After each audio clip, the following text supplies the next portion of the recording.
tanahnya dirampas, semakin menciut, maka ini timbul kesadaran bersama untuk membuat sebuah wadah.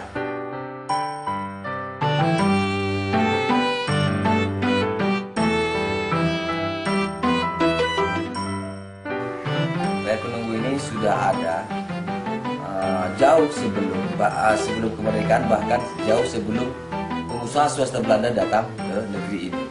Itu masyarakat adat Rakyat Penunggu itu sudah berladang rebah.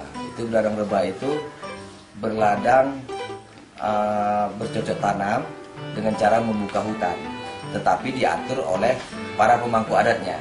Jadi tidak ada istilah penebangan secara liar. Jadi mereka membuka hutan, mereka bercocok tanam, dan mereka berpindah. Dan hutan ini rotasi kemari menjadi hutan, ini dia berpindah. Setelah habis masa ini mereka pindah ke hutan yang lain.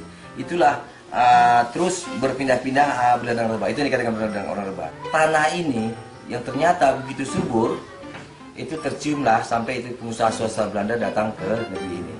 Jadi ketika mereka datang itu, mereka coba melakukan penanaman tembakau. Ternyata tembakau itu memang luar biasa, makanya disebut dengan tembakau Delhi. Jadi dalam tembakau Delhi inilah ketika pengusaha swasta Belanda memakai semuanya, terjadilah kesepakatan. Nah, itu lahirnya namanya kontrak pertama, akte pankonsesi Mabar, akte pankonsesi Mabar Delhi Tua, akte pankonsesi Marelan. Jadi beragam akte konsesi ini. Jadi ketika ini terjadi, masyarakat adat Penunggu yang selama berladang rebah ini bergeser sedikit, terusirlah sedikit, tapi mereka mendapatkan kompensasi, fasilitas kesehatan, ada termasuk kesejahteraan diperhatikan. Di samping itu, mereka karena tanah ini memiliki hubungan religius dengan masyarakat adatnya Rakyat Penunggu ini, mereka diberi hak lagi, hak jaluran. Jadi hak jaluran itu hak bercocok tanam selepas panen tembakau. Nah, tetapi perjalanan ini terus ketika masuk zaman Jepang. Zaman Jepang, kenapa? Jepang itu semua tanah-tanah adat ini dijadikan sebagai ketahanan pangan. Jadi dijadikan ketahanan pangan sehingga tidak menghormati hukum adat atas tanah tersebut. Jadi tanah itu dirampas serampangan dan mereka perintahkan siapa saja yang masuk daerah ini boleh menggunakan tanah ini. Nah, ini terjadi kan? Ketika inilah masyarakat adat tidak lagi dapat mengelola adatnya. Ironisnya, setelah zaman kemerdekaan, semua tanah-tanah ini tadi dijadikan dinasionalisasikan. Masyarakat adat masuk, itu ditangkap, masyarakat adat menuntut, itu dihajar. Jadi di situ bisa ditembak, dipenjara, dituduh yang bermacam-macam. Jadi masyarakat yang setelah kemerdekaan. Inilah sampai yang macam Mbak tanya tadi, kenapa BBRPI terbentuk? Bahwa semua tanah yang dikontrakkan itu tanah Rakyat Penunggu. Nah, jadi semua tanah yang dikontrakkan itu tanah Rakyat Penunggu. Jadi makanya kita bilang habis ketika zaman kemerdekaan dulu, zaman itu yang seharusnya yang dinasionalisasikan itu perusahaannya, tapi tanahnya itu mesti kembali kepada Rakyat Penunggu. Begitu kontrak. Bukan tanahnya diklaim. Makanya ketika zaman Abah dulu, kalau negara bisa bukti tanah negara, tunjukkan. Tapi kalau negara nggak bisa tunjukkan tanah negara, kami bisa buktikan di tanah adat kami. Ini buktinya akte konsensi, kata Abah dulu. Bahwa negara aja mengakui kami. Makanya kita bilang istilah Rakyat Penunggu ini tadi, masyarakat Rakyat Penunggu ini, sejarahnya itu dikatakan Rakyat Penunggu itu berdasarkan sejarah, asal usul tanahnya, kan itu. Bahwa ini tanah hak mereka, kan itu. Sudah diakui bahkan ini di zaman apa? Zaman pengusaha swasta Belanda. Karena datang itu bukan kolonial Belanda, kita datang itu pengusaha swasta dan tembakau. Jadi kontrak itu ada beragam, ada 35 tahun, ada 75 tahun, nah itu. Makanya kontrak sendiri, konsensi itu ada namanya konsesi akte konsesi Mabar 1877, ada akte konsesi Mabar Delhi Tua, ada konsesi Marelan, ada akte konsesi berbagai macam lah daerah itu. Jadi itu bilang beragam ini. Jadi hubungannya ya jelas bahwa semua tanah konsesi itu tanah Rakyat Penunggu. Jadi ketika habis masa ini harus dikembalikan ke Rakyat Penunggu. Tapi zaman Jepang itu tadi diambil sedikit. Tapi tanah zaman Jepang itu dikuasai kembali tanah itu untuk ketahanan pangan mereka zaman Jepang. Jadi mereka rampas, hukum adat tidak berlaku atas tanah adatnya, sebagai semeraut. Lebih dasar zaman kemerdekaan, habis semuanya. Jadi BPRPI lahir ini karena setiap para pemangku adat, kumpullah para tokoh-tokoh yang ada di Pakam, yang ada di Langkat, yang ada di Serdang, kumpul. Ini ada berapa nama, beli Ustaz Kadir segala macam, disinilah kumpul. Kalau begini perlu kita satu wadah. Inilah maka rakyat penunggu ini membentuk satu wadah, itu namanya BPRPI, Badan Perjuangan Rakyat Penunggu Indonesia. Jadi dia bentuk daerah penunggu ini bentuk suatu badan dia, itu yang dikatakan BPRPI. Kita memperjuangkan tanah adat kita tadi ini. Tanah adat kita itu kan letaknya persis di depan mata masyarakat adat itu. Jadi yang selama ini dia menikmati atas tanahnya itu, ya kan? Sebelum ada republik, dia bisa membangun ekonominya dari atas tanahnya. Dia bisa meletakkan sebuah tradisinya di atas tanahnya itu, kebiasaan-kebiasaannya. Dan dari situ dia dari atas hasil tanah yang dikelolanya itu bisa tumbuh para generasi yang pintar-pintar. Tetapi setelah tanah adatnya itu dijadikan nasionalisasi menjadi tanah negara, ya kan? Dalam Undang-Undang Dasar 45 yang pasal 33 bumi air itu segala macam itu dikuasai oleh negara. Di situ kan mulai secara pelan-pelan terganggunya masyarakat adat rakyat penunggu itu. Dia tidak lagi tenang dalam soal mengelola tanah jalurannya. Tidak lagi tenang dia menanam padi, ya kan? Menanam sayuran. Terus tidak bisa lagi dia membuat upacara adat di atas tanah adatnya yang sebelumnya dia setiap 1 tahun sekali ketika setelah panen dia bikin acara syukuran, memberikan penghormatan pada leluhurnya. Itu tidak ada lagi setelah nasionalisasi. Terus dilihatnya tanah yang ingin dikelola oleh negara, tapi tidak serius dikelola oleh negara. Lahan-lahan itu dirubah fungsi status tanahnya itu dari mula pertama tanah itu adalah untuk sektor pertanian, tanaman tembakau dan palawija, tiba-tiba berubah menjadi tanaman keras yaitu sawit gitu ya. Terus berubah lagi setelah tanam sawit itu berubah tanah itu menjadi industri, perusahaan segala macam. Ini yang membuat masyarakat adat yang rakyat penunggu itu menjadi geram sekali kan itu. Dia seolah-olah tidak lagi dihormati, tidak lagi dihargai. Seolah-olah memang tidak dihormati dan tidak dihargai oleh pemerintahan ini. Padahal masyarakat adat itu sangat menghormati pemerintahannya. Tapi pemerintah itu tidak melihat ke situ. Lebih pada mementingkan sekelompok segelintir orang untuk kepentingan-kepentingan, ya kalau kita bilang kepentingan segelintir orang, bukan kepentingan sebuah institusi negara ini. Jadi dari luas tanah adat rakyat penunggu itu keseluruhannya itu 325 hektar, itu 250.000-nya itu untuk menanam tembakau, Sungai Wampu, Sungai Ular. Ini tanah ini menciut. Banyaknya kebijakan-kebijakan pemerintah sehingga terpangkas dari 250.000 tinggal 125.000. Terpangkas. Inilah terbentuknya wadah rakyat penunggu ini. Inilah terjadi awal bagaimana mempertahankan dan mengembalikan hak adat itu. Dan inilah berjalan sampai sekarang, terus berjalan. Tapi dalam perjalanan ini juga kita dituduh bermacam alasan, dituduh kita koji, dituduh kita PKI Lapas ketiga, dituduh kita berbagai macam. Ini alat untuk menghancurkan masyarakat adat ini. Jadi perjalanan, namun ada dari gerakan dari Ustaz Kadir sampai gerakan almarhum Abah. Ustaz Kadir itu 1953 sampai 1979. 79 sampai 2006 ini Abah Namino. Inilah Abah ini juga berapa kali diperiksa dengan tujuan juga bermacam-macam. Nah, tapi dengan demikian memang ada beberapa kebijakan pemerintah.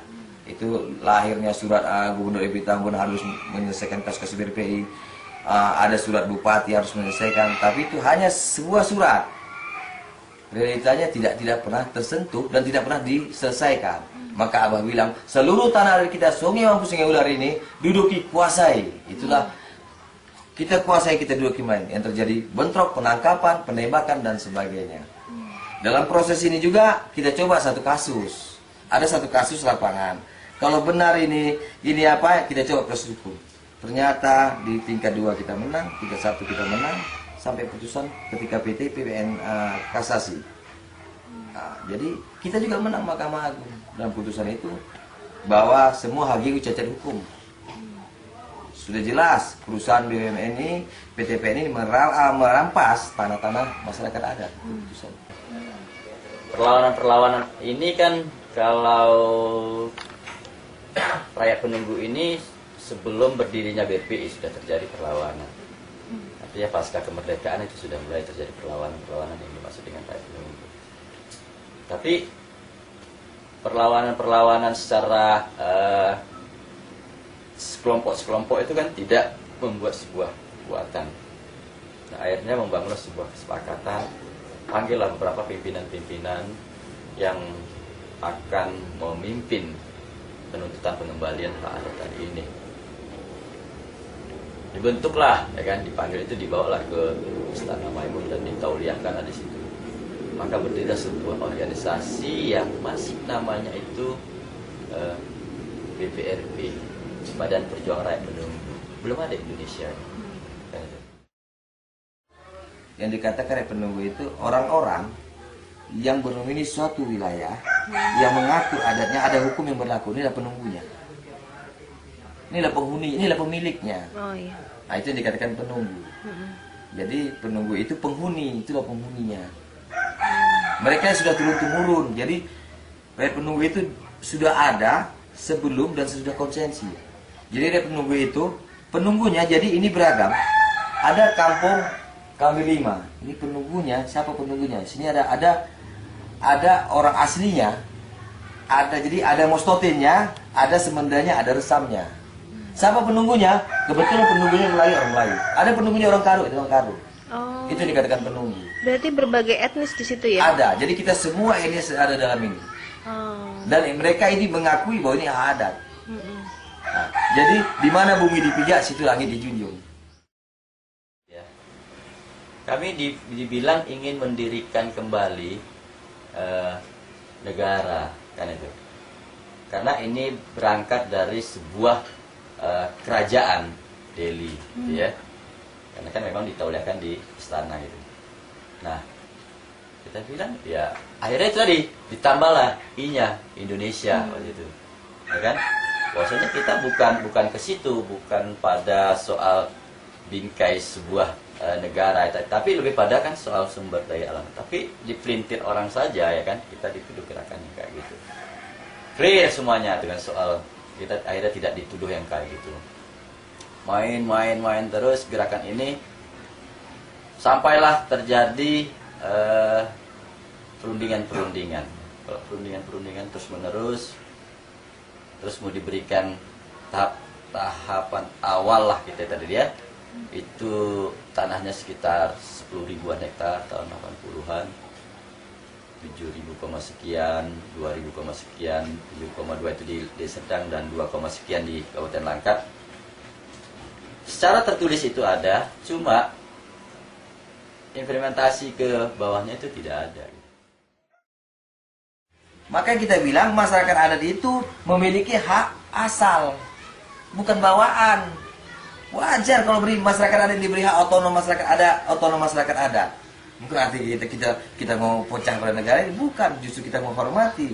Maka itu menghormatilah masyarakat adat, berikan hak otonom pada mereka. Kalau Abah ini yang kita salibnya lagi, Abah ini dalam gerakan ini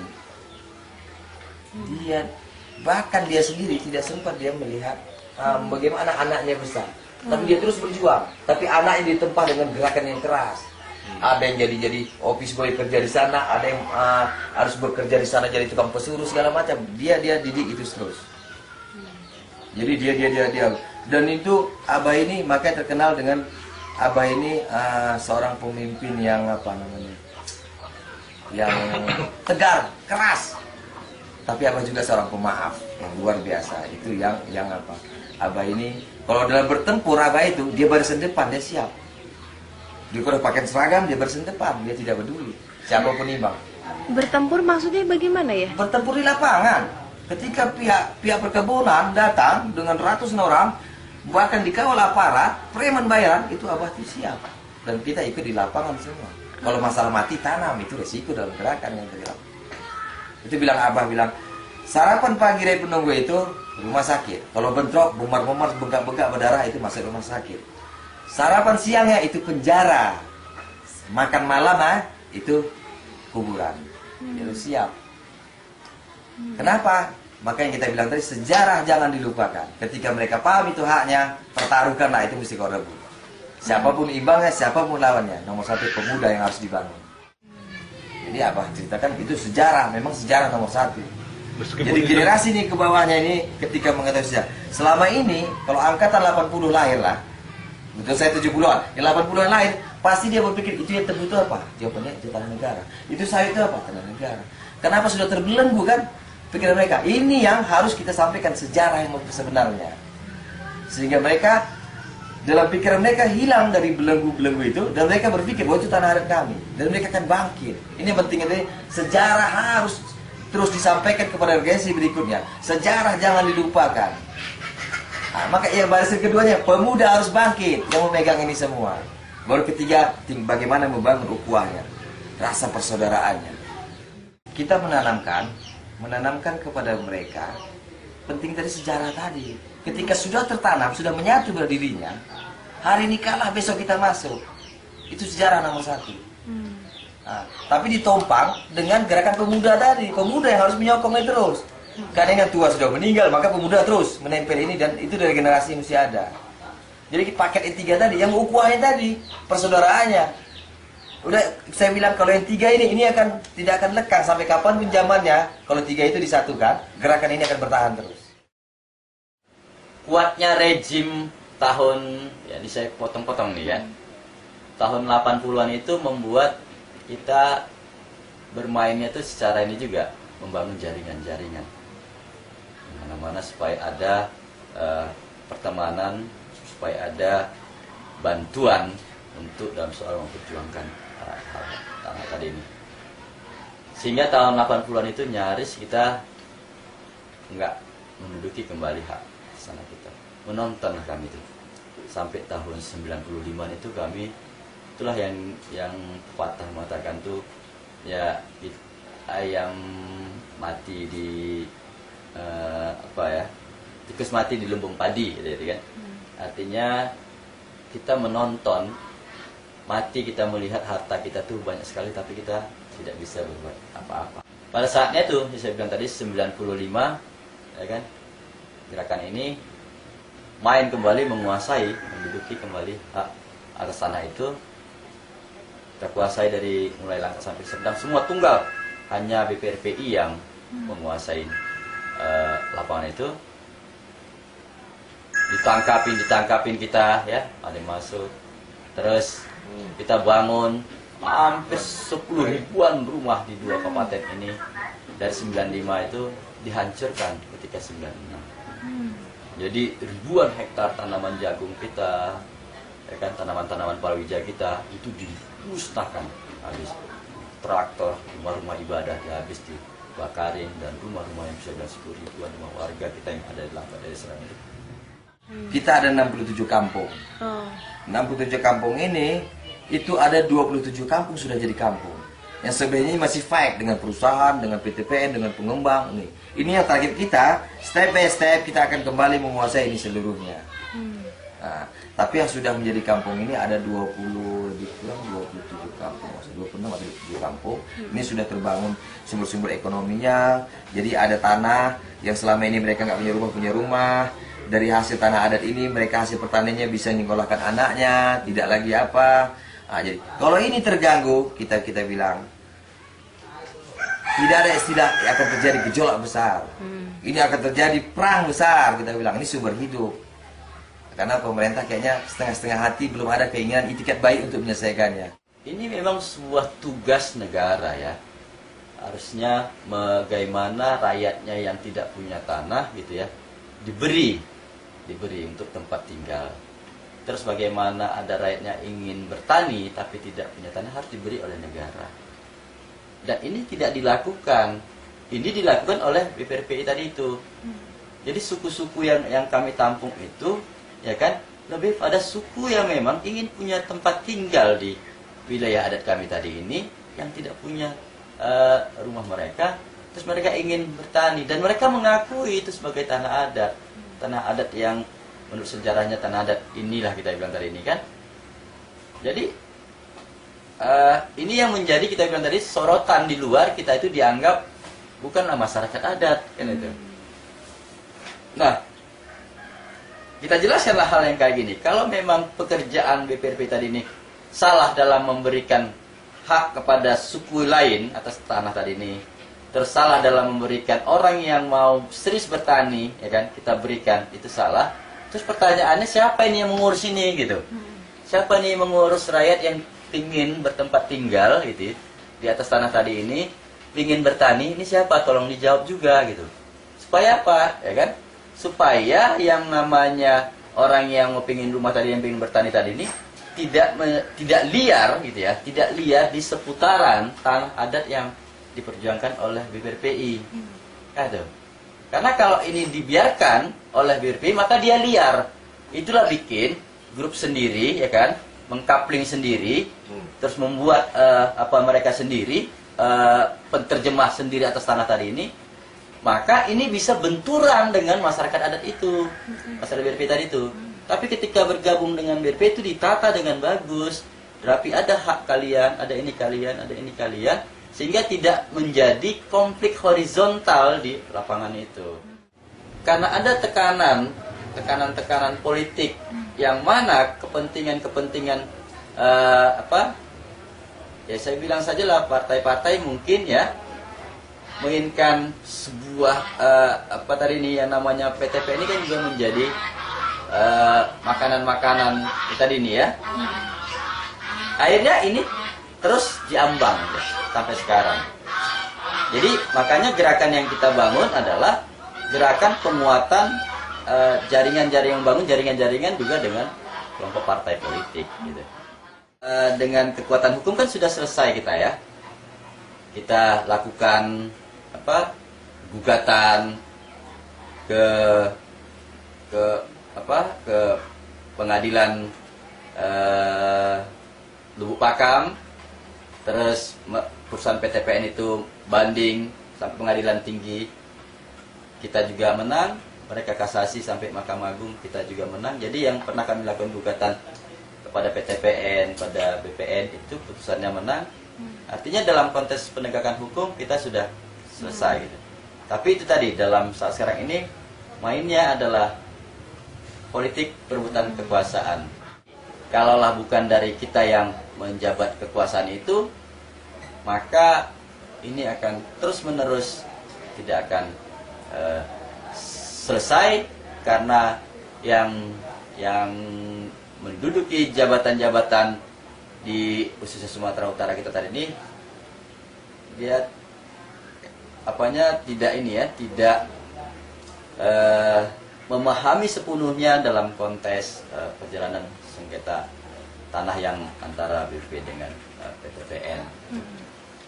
Jadi ya sampai sekarang kan terus gerakan-gerakan yang kita bangun adalah gerakan bermain di ranah politik ya, membangun aliansi-aliansi dengan orang-orang yang masih bisa kita anggap mau peduli terhadap gerakan masyarakat adat.